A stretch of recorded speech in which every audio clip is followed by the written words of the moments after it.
Lasers in gynecology. The term laser is an acronym for light amplification by stimulated emission of radiation. Now, laser physics.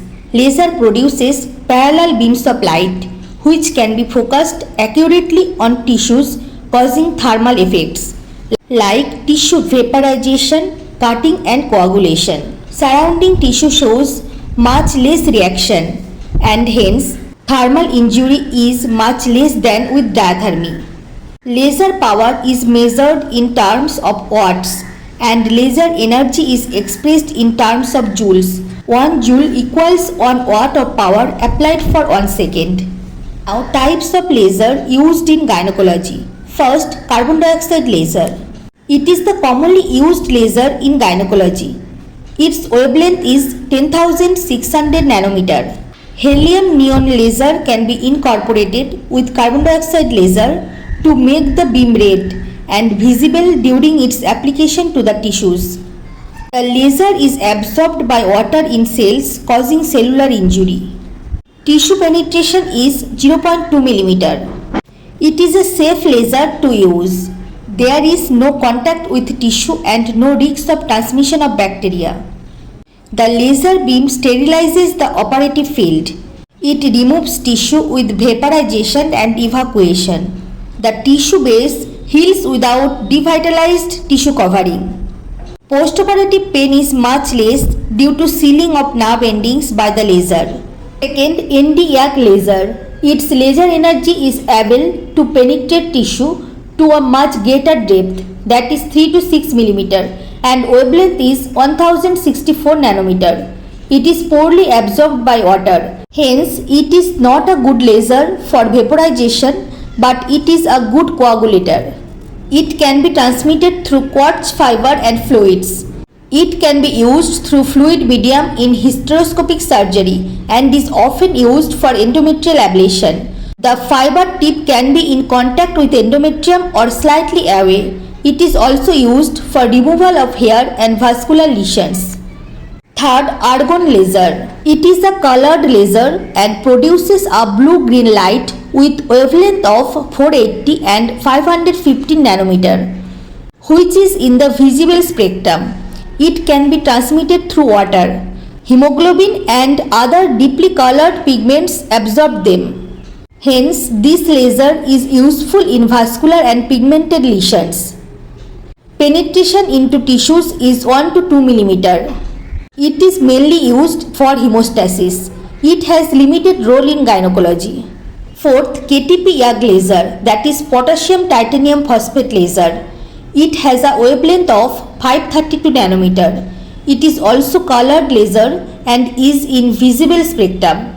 It produces a scatter of radiation, hence mainly used for hemostasis. Its tissue penetration is 0.4 mm. It is also absorbed by hemoglobin and color pigments and is used for vascular and pigmented lesions. Its use is limited in gynecology. KTP 532 laser can be used with an endoscope and the energy can be passed down to the operative channel to be used for endoscopic surgery.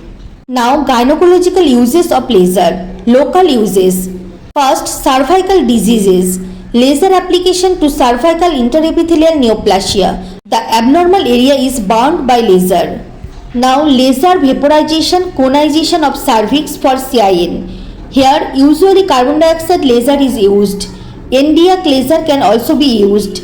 Now, other local uses are in case of vaginal intraepithelial neoplasia. Laser can be used for successful treatment of vaginal intraepithelial neoplasia with 80% success. It is less successful due to presence of rugosities. It is also used in vulvar interepithelial neoplasia. Here, laser can be successfully used to treat VIN. It can be also used in vulvar condylomata acuminata, HPV infection of lower genital tract and anal intraepithelial neoplasia. Second, with operating hysteroscope. ND-YAG laser has been used for hysteroscopic laser ablation of endometrium in endometrial hyperplasia. It can also be used for hysteroscopic resection of submucous polyp, uterine septa and hysteroscopic neotoplasty. Third, with laparoscopic surgery. It is used in case of infertility surgery. Laser, usually carbon dioxide, can be used with laparoscopy for adhesiolysis, ovarian dealing, vaporization of endometriosis, fibroplasty, resection of ectopic pregnancy, tuber anastomosis, myomectomy, and new salpingostomy. It can be also used for achieving hemostasis while performing various laparoscopic procedures like laparoscopic hysterectomy, laparoscopic radical surgery. Fourth, laparotomy. Laser, usually carbon dioxide, can also be used for all open gynecological surgeries for achieving hemostasis. Now, advantages of laser over gynecological surgery. It is used for less pain and better tissue healing than in diathermy. Now, disadvantages and limitations.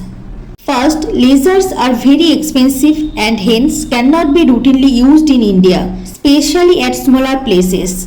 Second, like laparoscopic surgery, there is a long learning curve, hence proper training is required.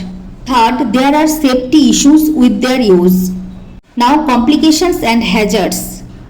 It is important that all surgeons, nurses and OT staff understand lasers and their adverse effects. First, eye safety.